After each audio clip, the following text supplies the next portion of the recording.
మేడారం సమ్మక్క సారలమ్మ జాతర మొక్కులు చెల్లించుకునేందుకు భక్తులైతే పెద్ద సంఖ్యలో ఇక్కడికి వస్తారని చెప్పొచ్చు. ఈ నేపథ్యంలో అమ్మవారికి ఎంతో ప్రీతికరమైనటువంటి బెల్లం బంగారాన్ని నిలువెత్తు సమర్పిస్తూ ఉంటారు. ఈ నేపథ్యంలో కూడా మేడారంలో ఉన్నటువంటి పలు బెల్లం వ్యాపారులకు కూడా ఆబ్కారీ శాఖ కొన్ని ఆంక్షలు అయితే విధించి చెప్పొచ్చు. ఇందులో ప్రధానంగా ఇక్కడికి ఉన్నటువంటి మేడారం జాతర ఈ నెల నుంచి కూడా ప్రారంభమైందని చెప్పొచ్చు.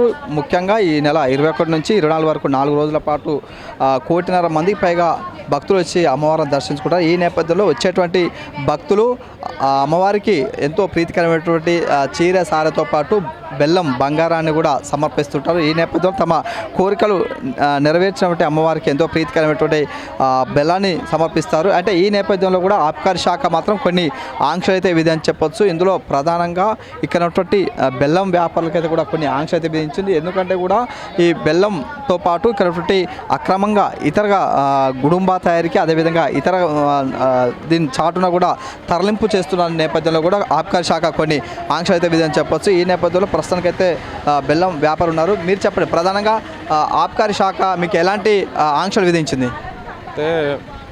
అంటే ఎక్సైజ్ వాళ్ళు అంటే బెల్లం చూసుకునే భక్తులకు కానీ బెల్లం తీసుకునే కస్టమర్స్కి ఆధార్ కార్డు తప్పనిసరి చూపించినాకనే ఇవ్వమంటున్నారు. ఆధారుని, ఫోన్ నెంబరు, వాళ్ళ అడ్రస్ అంటే వాళ్ళ విలేజ్, మండల్, డిస్ట్రిక్ట్ అవి తీసుకొని పూర్తి డీటెయిల్స్ తీసుకున్నాకనే వాళ్ళకు ఎత్తు బంగారం చూడడం జరుగుతుంది. ఇంకేమైనా అడుగుతున్నారా రిపోర్ట్ కానీ? అలాంటిది ఏం లేదు. మాకు ఇక్కడ ఇలా ఉంది ఇన్స్ట్రక్షన్స్ ఎక్సైజ్ వాళ్ళు అని వాళ్ళకు ముందే ఎక్స్ప్లెయిన్ చేస్తున్నాం. అవి ఇస్తేనే మేము ఎత్తు బంగారం జోకుతాం, బెల్లం ఇస్తామని చెప్పడం ద్వారా వాళ్ళు కూడా అర్థం చేసుకొని మాకు సహకరించి అన్ని డీటెయిల్స్ ఇవ్వడం జరుగుతుంది.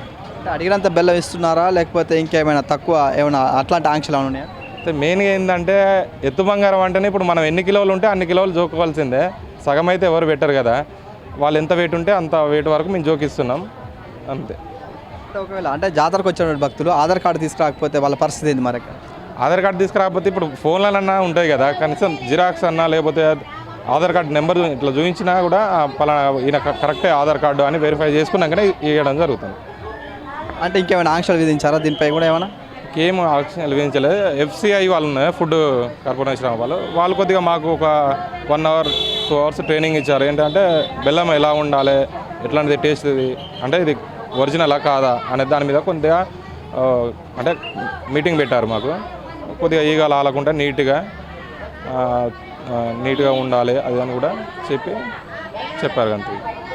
అంటే ఇక్కడ మనం చూసుకోవచ్చు, ఇక్కడ ఉన్నటువంటి వచ్చేటువంటి కొంతమంది కస్టమర్స్ కూడా ఇక్కడ రావడం జరుగుతుంది. జరిగినటువంటి నెంబర్లో ఇప్పుడే కొద్దిసేపటి క్రితం కూడా బంగారాన్ని అయితే వీరైతే జోకడం జరిగింది. వీరికి సంబంధించినటువంటి డీటెయిల్స్ ఇటు ఫోన్ నెంబర్తో పాటు ఇటు ఆధార్ కార్డు, వారి పూర్తి వివరాలతో పాటు ఒక బిల్లును కూడా వీరికైతే ప్రొవైడ్ చేస్తున్నారు. ఇక్కడ కస్టమర్స్కు ఇచ్చేటువంటి పరిస్థితి కనిపిస్తుంది. ఎందుకంటే కూడా మేడారం సమ్మక్క సారలమ్మ జాతర నేపథ్యంలో కూడా నిలువెత్తు బంగారాన్ని అమ్మవార్లకైతే సమర్పిస్తున్నారు. నిర్వహించేటువంటి క్రమంలో కొంతమంది వ్యాపారులు అక్రమంగా ఇతర రాష్ట్రాలకు అదేవిధంగా ఇతర రవాణా కార్యక్రమాలు చేపడుతున్నారు, నల్ల బెల్లాన్ని విక్రయిస్తున్నారు. నేపథ్యంలో కూడా ఆబ్కారీ శాఖ కొన్ని ఆంక్షలు అయితే విధించింది. ఇందులో భాగంగా ప్రధానంగా వచ్చేటువంటి కస్టమర్స్ తమ బంగారాన్ని కొనుగోలు చేసేటువంటి క్రమంలో కూడా వారి పూర్తి వివరాలు అదేవిధంగా ఒక Aadhaar card, phone number, xerox copy కూడా వెంట తీసుకొచ్చి ఇక్కడ ఉన్నటువంటి బెల్లం వ్యాపారులకు సమర్పించిన తర్వాతకి వారికి బిల్ అదేవిధంగా బెల్లాన్ని కూడా వారికి సమర్పిస్తున్నటువంటి పరిస్థితి కనిపిస్తుంది.